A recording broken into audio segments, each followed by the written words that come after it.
Hello, and thank you for joining our webinar today. It's great to have you. My name is Brad Christian. I head up sales and marketing for Conversity, and I've spent the last 25 years of my career helping retailers and brands identify investments that will help them optimize performance and ultimately deliver the best possible customer experience. I'm going to be joined today by two retail experts, but I'm going to let them introduce themselves a little bit later. I'm going to dive into two quick housekeeping topics. So one, we're recording this session, and we'll make sure that you get a copy of it after we've concluded the webinar. And two, we certainly want to field any of the questions that you might have. So please use the question and answer functionality in the webinar tool, and we'll make sure that we get to those questions at the end of the session. So with that as the backdrop, let's sort of dive in. The business of retailing is feeling unprecedented change at the moment. And so brands and retailers are, challenged with reacting to, getting in front of new and changed consumer expectations. And so what we'll be talking today about are some of the investments and innovations that businesses are focused on to try to optimize how they deliver the best possible customer experience in this new economy. So that is the background. Let me introduce you to the team. So we're delighted to have a special guest today, Chris Green with T-Rock. He's the Senior Vice President of Development. Chris, do you want to say hello to our audience? Good morning, everybody. How are you? Thanks for having me today, Brad, Hannah. Appreciate it. Glad to join the team for the day. And Chris, do you want to talk a little bit about what your company does and sort of how you work with your customers? Sure, absolutely. So first, T-Rock. T-Rock is a much cooler way of saying the revenue optimization companies, which is always a mouthful. So we stick with T-Rock. We actually even call our colleagues, our employees, T-Rockers, which today we are fortunate enough to have 30,000 T-Rockers around the world. There's about 8,000 full-time W-2 employees that are T-Rockers, and the rest are our gig workforce in both part-time and full-time situations. So as a company, we're 20 years old. We're based in Miami, Florida. We're privately held, and our clients describe us as an extension of their team. We become a managed service provider for all retail services, both on the people and technology side for retailers and the brands that they work with on a daily basis. So Brad, that's a little bit about us. Certainly can dive into more as we go. No, that sounds great, Chris. Thank you for joining us. Really great to have you. We're also joined by our very own Hanna Wilcox, Head of Customer Experience here at Conversity. Hi, Hanna. Hi. Thanks for asking me to come along. Of course. To all of our listeners. So I'm Hanna Wilcox, the Head of Customer Experience at Conversity, and I work with our clients who are brands, retailers, to improve essentially the experiences they deliver to customers. So using lots of psychology and knowledge of how people shop to help customers essentially choose what it is that they're looking for. And I come to Conversity, I've been in Conversity just shy of a year, and previously I was working at John Lewis, a really big retailer in the UK for the US people who are on this call. They sell a whole bunch of stuff across different categories, and there I looked after the customer experience strategy and design area, and previously also worked in Insight. And before this, I worked in Unilever. So very much have a very consumer brand and retail-led career to date, I'd say. Perfect. So that's the team. And before we dive into the investment and innovation topic, we thought it would make sense to just give you a high-level overview of what we're seeing in the retail industry. Hanna, what are you seeing? Well, I mean, there's a lot we could talk about here because it's always a constantly changing area, but just pulling out the really key things that we're seeing. We know that retail has been in a period of change for a long time now, and it's certainly undisputed that, the rate of change has accelerated beyond anything any of us could have imagined, I think, over the last couple of years. And that obviously has brought with it lots of change for retailers in how they do business. We know that sales through digital channels in particular have grown at an enormous rate. And in the UK, as of today, pretty much, we have a organisation called the ONS, the Office for National Statistics, and their estimation is that currently 40% of retail sales are now going through digital channels. which is huge. It's massive, up from around 20% a couple of years ago. That does mean that, there's a huge amount going through online, but what we are seeing, certainly in the UK, and I know, Chris, you'll add to this once I finish, but 60% of retail non-food sales are still going through physical stores. And some good news is in the UK, we're starting to see some footfall coming back to physical stores. It's nowhere near pre-pandemic levels, but it's far healthier than it's been for the last 2 years. So that's some really good news. There are some operational challenges ahead, not just for peak, but predicted to be beyond. And again, this is an area which we share with the US, I believe, which is the distribution challenges of getting products to the right place at the right time and on those shelves for the customers to buy. And certainly in the UK, we have a real labour crisis going on. So trying to find the right people to do the jobs in retail that are needed. I think the final thing I just wanted to touch on, very much with a consumer-focused background, is how consumers are thinking and feeling. What we know is in the UK, consumer confidence is still pretty low. And actually, that's important because confidence impacts the propensity to spend. So looking forwards into next year, what I'm seeing and see is coming is a more cautious consumer who is going to need more persuasion and help to be able to part with their cash and spend. So I'm certainly seeing, lots of change going on in retail, but also lots of opportunity as well to be able to really improve the experience and help those customers to make choices about what to buy. Perfect. So Chris, how does that differ, or is that exactly what you're seeing here in the US? I think it's extremely similar, Brad, in the United States to what Hannah just described in the United Kingdom as well. We certainly are not seeing any death of retail like many people would have published a few years ago and even recently. We are seeing a redefinition of retail. In fact, at T-Rock, we really look at retail as being both the digital and physical storefront as the new retail, right? The term omni-channel is what a lot of people refer to. We just see it as the expansion of retail. Every one of our clients, or even potential conversations with new clients, are really looking at their physical assets as well as their digital assets, and how do they bring those things together through their systems, their reporting processes, and their approach, most importantly, I think, to the customer experience overall, like Hannah referenced. Thank you. Excellent. So we talked about the session today being about investment. And so we're gonna package the discussion today around 3 focus areas. The first one is personalizing the experience. And so I'm guessing no one on this session today hasn't heard the term personalization, but the businesses that can figure out how to make authentic, consumer-focused offers and engage in an authentic way are going to be very different than some of the commoditized offers and sales solutions that maybe have existed in the past.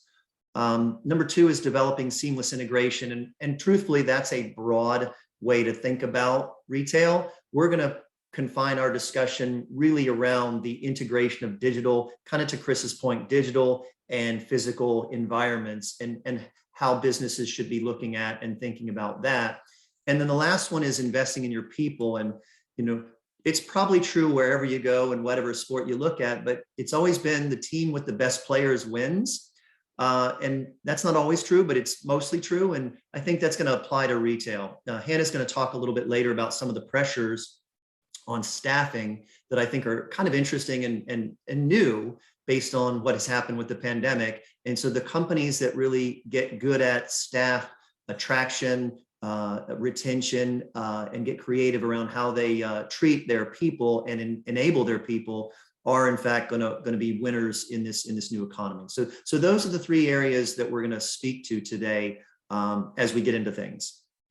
Now, before we dive in, we thought it would be helpful for you to get a sense of what retailers are saying about next year. We're delighted to report Retail Week's Retail 2022 report. We stole a few nuggets out of their recent study, and we learned that 88% of retail leaders expect sales to either be higher or much higher in 2022. So that's a pretty bullish position for the majority of businesses to be taking.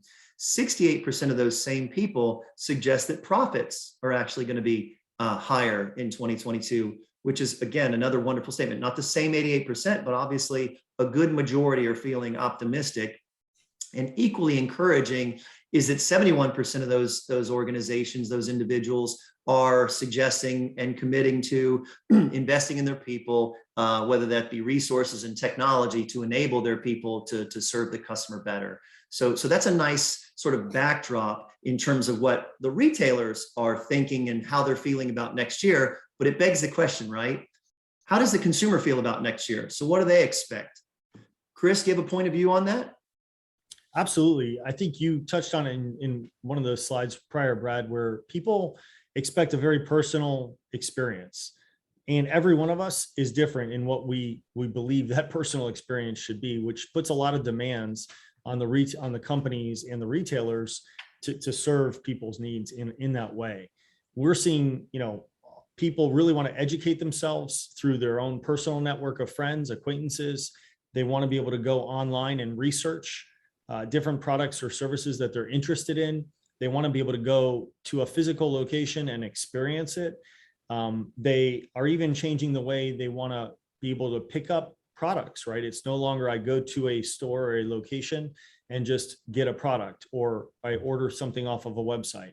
It's, can I order it and have it tomorrow? Can I go to a website and have it ordered and sent to my house, so I don't have to walk around, the mall or take it with me for the rest of the day, right? In my journey that I'm on. Can I buy online and pick it up in store? Can it be delivered and built for me at home or even in my office? These are all different ways and that customers want to be able to shop and buy our products and services that they realize are available and see as viable alternatives that they should have at their fingertips. It's really an anywhere, anytime, on demand type experience that we all feel is possible. So why not have it? I think that's right. Hannah, what do you have any difference of opinion on that? I agree with absolutely everything that Chris has said. And I think, the point I made at the beginning is some of these changes we're seeing in retail right now are really just an acceleration of trends that were already happening, and, the consumer's expectation of a connected experience has been there for a while, but it's certainly being pushed forward even more. And I think it's fair to say, all consumers get their customer experience expectations from a variety of places. It's not just retail. So as service industries, service companies, etc., improve their experiences, then so too the benchmark is raised for everybody.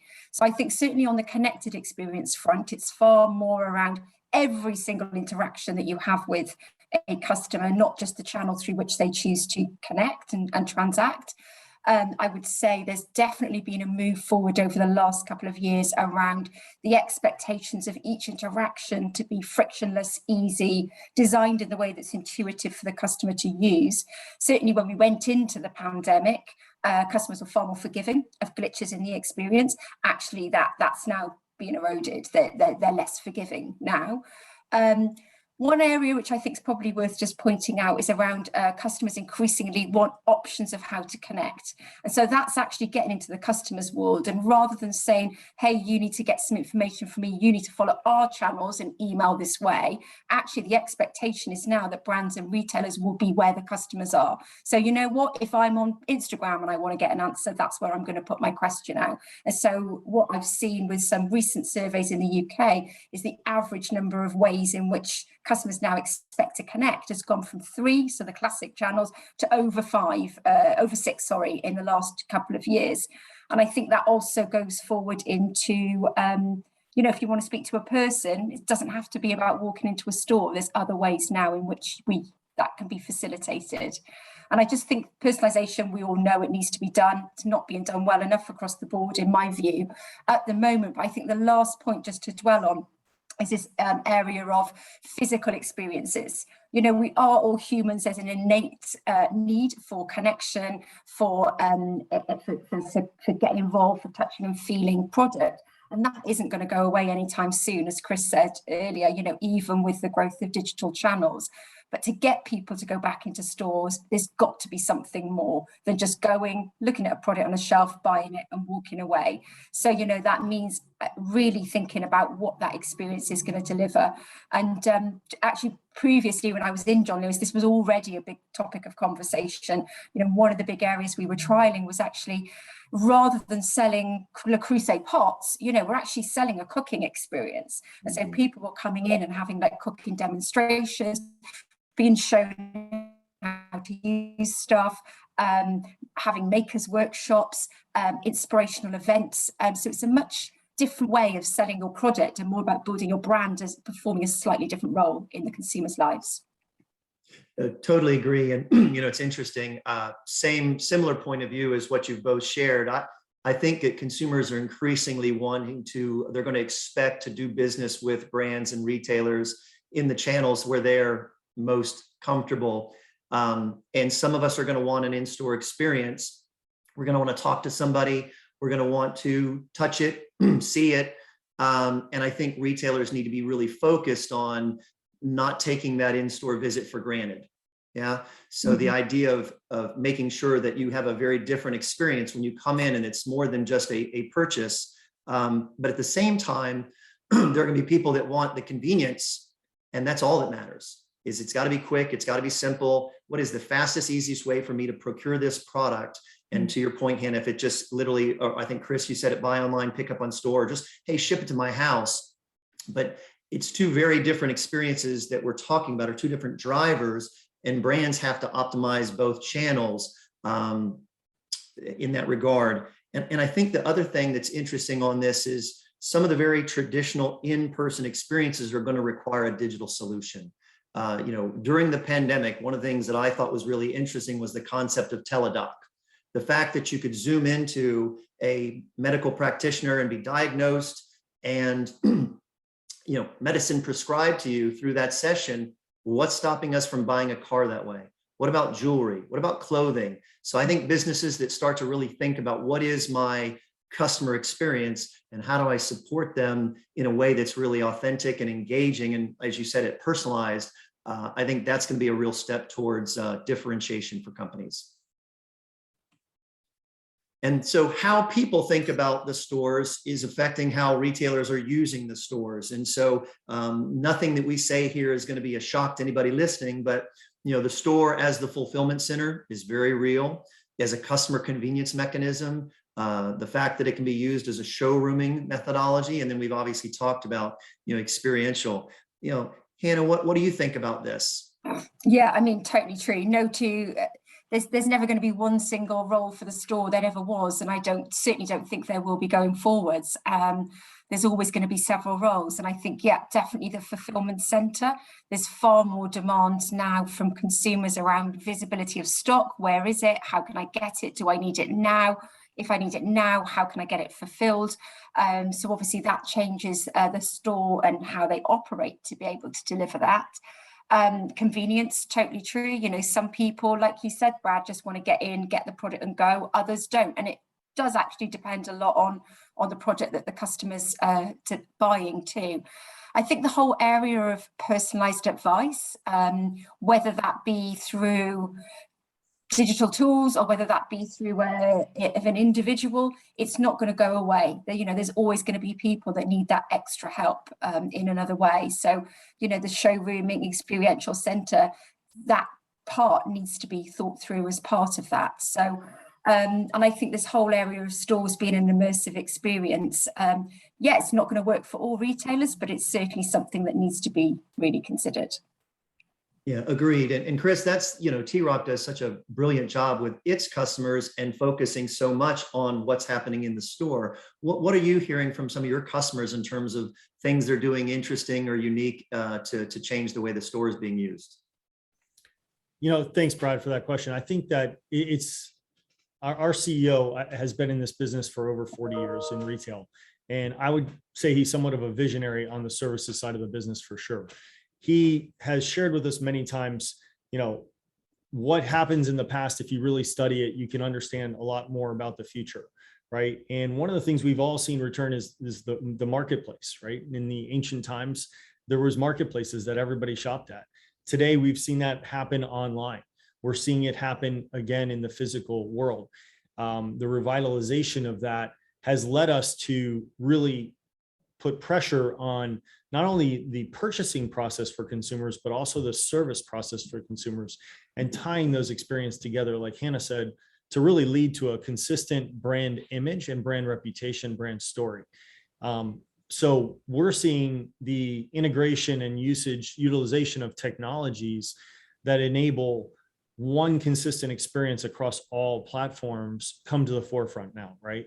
And all the retailers and companies we deal with, whether it's in consumer electronics or consumer goods, across all spaces, people are really investigating, I'd say at this point, what are the right technologies to use? How do I lead people down a critical path more intelligently, effectively, whether it's for a customer acquisition purpose or customer service, doesn't really matter. Can I provide a more human experience for everyone that allows people, our customers or our members, to choose how they want to buy or how they want to be taken care of as an existing customer? And things like virtual technologies, things like, intelligent sales patterns. These are all technologies that every retailer is investigating today, and considering, okay, is this the right one? How do I integrate it within my existing network or ecosystem of technologies I'm using? When's the right time to do it, etc. Those are the key questions that we're having a lot of conversations around today, Brad. Yeah, thanks for that. I think that makes perfect sense. And, I recently read a prediction. It's probably been, I don't know, a year ago now. So it said by the year 2025, which isn't that far away, 50% of the retail square footage available to businesses to use will be dedicated to the experience instead of product. And I think that really speaks to the fact that retailers are going to be really focused on, what am I doing with the space that I've been provided, or the space that I have a lease obligation to create a differentiated experience for my customer? Because there's a very good chance, and retailers listening to us now, don't take this the wrong way, but you're probably not selling anything that's not available somewhere else, some other channel, some other business. And so somewhat of a commoditized offer. So how you deliver that product is much more important than what product you actually sell. And this quote from Beth Butterwick, the CEO of Jigsaw, really resonated with me here in the left-hand corner. They've got fewer stores, but they're focused on doing them up. Upskilling our colleagues, which is all about staff enablement, to sell products, to be style advisors, right? More than just, hey, get that item off the shelf and hand it to me. And then talk to customers in a way that's unique to them, personalization, and not just to shop selling stuff. So, I think her quote encapsulates all the things that we just talked about there.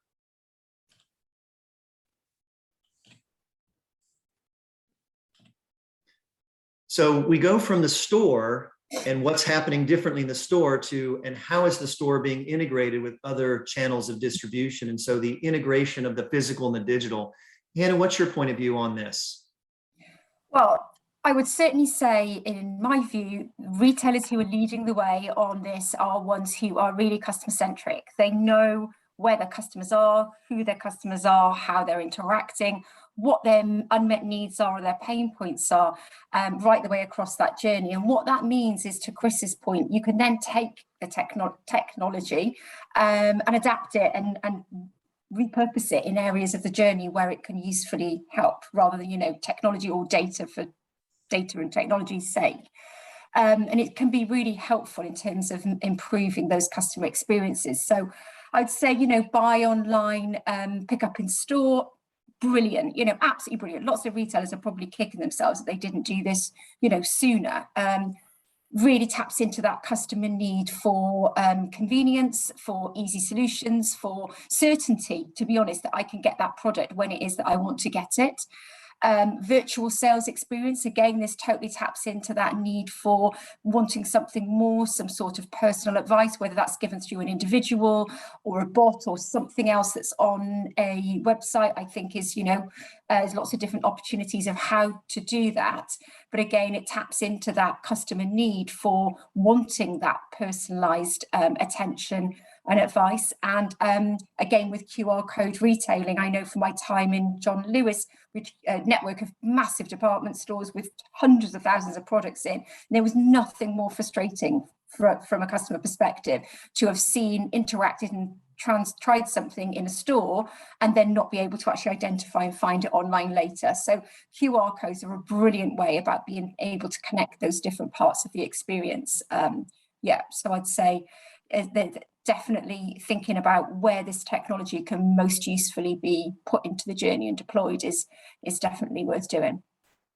Agreed. And, you know, when you mentioned BOPIS there, what comes to my mind is a new customer that we're just starting to work with, and they shared with us that 70% of their sales that are purchased online are fulfilled either as a distribution center from the store or buy online, pick up on store. So they've done a really great job of figuring out how to connect the two assets with their customer base. So again, just another example of companies really being thoughtful about the integration of the two.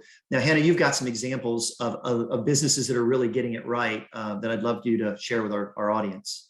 Yeah, sure. This might be one that not many people know about, but it's a very interesting example of a really different way of thinking about retail. So it's called Situ Live, and it's an installation in Westfield in London, which Westfield is a big retail centre. Loads of big brands have got their flagship stores in this particular centre. And actually, there's a lot of new concepts in that centre, so it's a great home for it. And basically, Situ Live is not a retail store in the classic way that we would traditionally think about it. So there's a whole bunch of products in there. They're set up in different themes, in different areas around common areas that consumers or customers are looking for help with. So how can I get a good night's sleep? What do I need to do about connected home? So around themed sorts of areas, and there's products you can interact with, knowledgeable staff there running events and showing people how to use them, but there's no sales attached to it whatsoever. What you can do, however, is then take a QR code and actually go and purchase that product later on at home. And the founder of this particular idea has openly said that his objectives are completely different to the classic retail objectives. This is all about inspiring, educating and delighting customers, and then the sales coming potentially later through the QR codes. Snug, it's another UK brand, so apologies for the American, the US teams out there. Snug's a really great up-and-coming UK brand that sells sofas. And they've done a load of brilliant stuff over the last couple of years and really become a name to be known in this area. So they've innovated around their product, which I think is really key. So really tapping into who their consumer is, which they really target the sort of generation rent type group of people. So all of their sofas are modular, they come in a box and they can be put together within a matter of minutes at home. So get up the tricky staircases and can be moved, you know, when you're moving home. But I think some of the really key things they've done is around their overarching customer experience. So sofas are not easy to buy, even when you can go into a store. And actually, they are very much coming at it from a digital proposition. So they're very big on social channels. So TikTok, massive on TikTok with lots of peer-to-peer videos, recommendations, the joy of the unboxing, but also to show the project in different sets. And they've been doing some really cool stuff recently around how they can actually get the product to their consumers. So pop-up shops, yeah, classic. We all know that those happen. They've now got this Snug in a van, where basically you can go online and you can say which sofa it is that you want to actually have a look at, and they will actually drive to you with a van in the back of the car. Sounds kind of cool, not sure how scalable it is, but it's a good idea. And then they're actually now going to be opening a retail store over the coming year, apparently, but really thinking differently about how that space will be used. So not just about consumers going in, sitting on the sofas, etc., also about how you can book a time to zoom in and have somebody help you decide. They can also, if you're happy to turn your camera on, look at your room and give you some advice on what they think will fit with your decor too. So taking across the pond, back across the pond, and giving you an example of a little tiny retailer that you might have heard of before, this business called Walmart.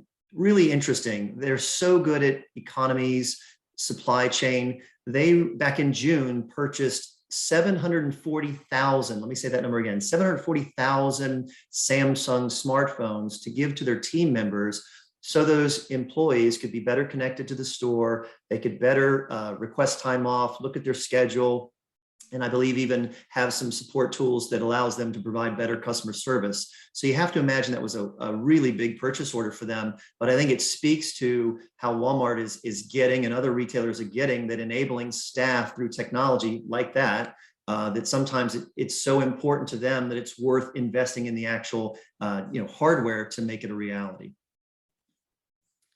You know, Brad, I think that as we're sitting here having this conversation this morning, and I was listening to Hanna talk about what's happening across the pond, you know, there's two topics that come to mind. If I'm a retailer, I'm thinking, oh, this is great. Oh, I know I need to create a more personal experience. But the two challenges come to my mind, at least, that we have a lot of conversations around. One is, how do I manage my inventory, right? Because now I've got inventory going out off my website, inventory going out off my stores, inventory going out through big box national retailers or marketplaces that I'm a part of, right? And then second is, how do I repurpose and retrain my existing people, right? That's one of our, every company's biggest assets, certainly is one of Walmart's biggest assets. And how do I accomplish all this at the same time? So those are the conversations that are playing in the back of my mind right now as we're having this conversation live this morning. I know Walmart and every other key business here in the United States is thinking about those same things. We, from an inventory management perspective, I think we can take that topic a little bit later. But on the people side, as you pointed out, one is, how do I get them the hardware that they need to be able to do their jobs better, to be able to learn about different roles they may need to play within my environment all in the same day, right? I now may ask you to be handling a merchandising project one day, an assembly project the next day, and helping a customer check out the day after. In order to enable that to happen, not only does hardware have to come into play, but software and training systems have to come into play, and even key partnerships, right, with suppliers that can help with recruiting, hiring, training, management, et cetera. How do I compensate these people correctly, even though I'm asking them to do different things out there today? So those are some of the things we see happening in Walmart. We see happening in a lot of key retailers in the United States, is really a deep dive into repurposing of their personnel and strategically positioning them to be successful and giving them the resources they need to do so. Totally agree.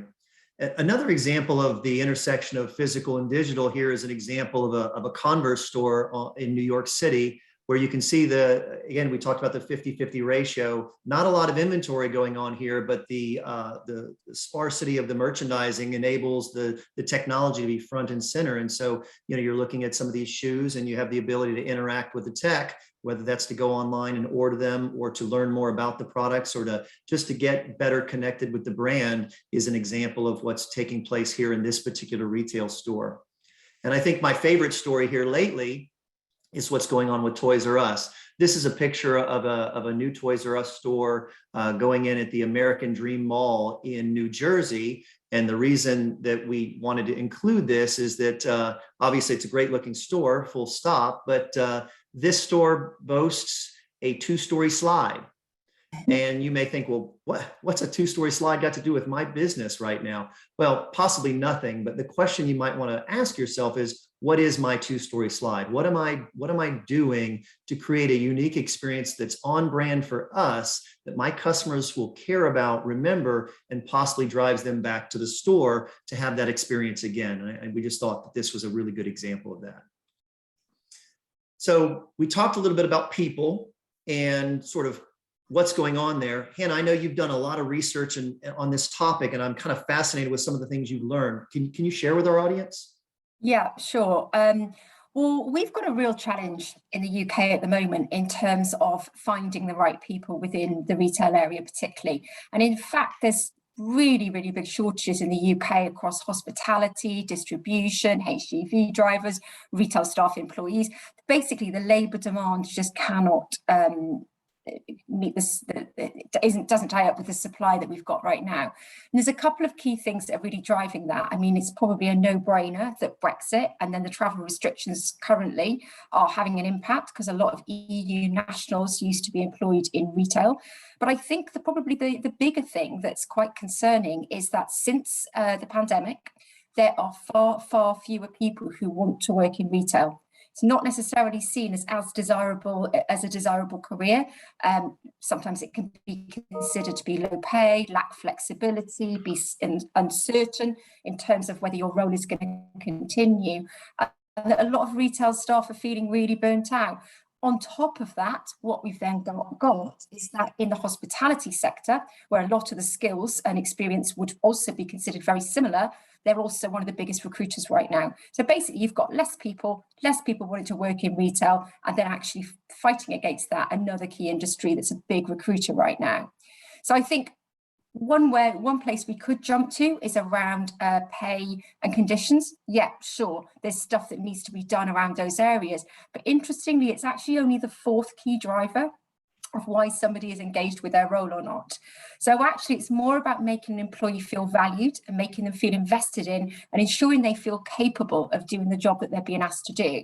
So very much, I'm aligned with what Chris was saying. How can we invest in these individuals in retail, whether they're people that are being recruited in or people we're trying to retain within this industry, and really make them feel that actually retail is a career. It's not just a service job that you have for now. What career paths can we give people over the medium to long term too? So I think recognizing that a lot of people who work in this industry, communicating through email and Teams and all the way that we probably communicate every day is not going to work for them. It needs to be easy, in the moment, bite-sized training. So devices, absolutely a really great way of being able to give retail staff the on-the-job training and information that they need in the moment that they need it.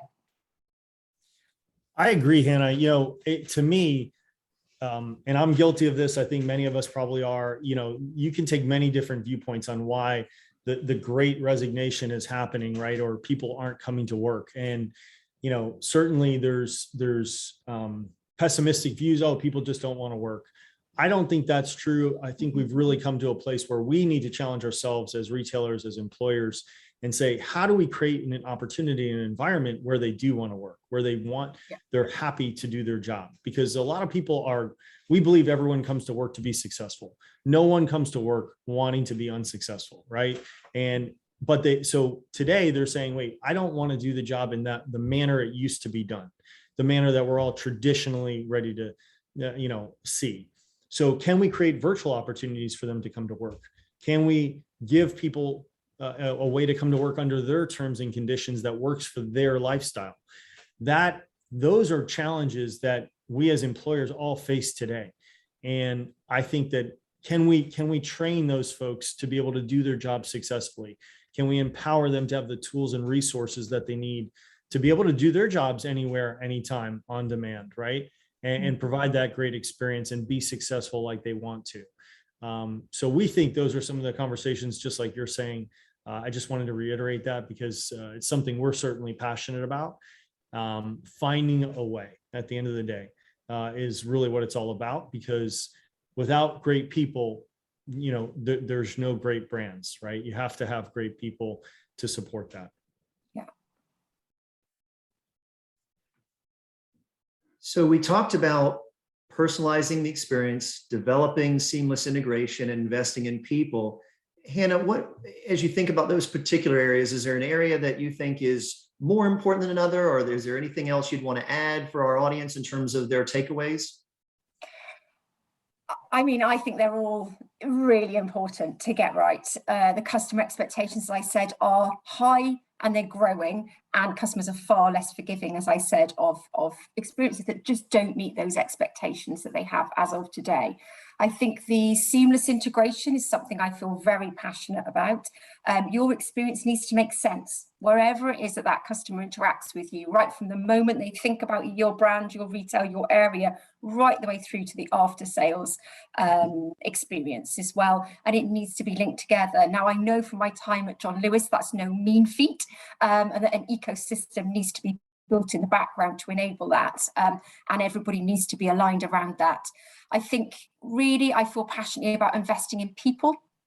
I really believe that this is the key to unlocking the innovation and flexibility that we need within retail. We are asking people to be much more flexible about how they work, working across different areas, perhaps taking on slightly different roles.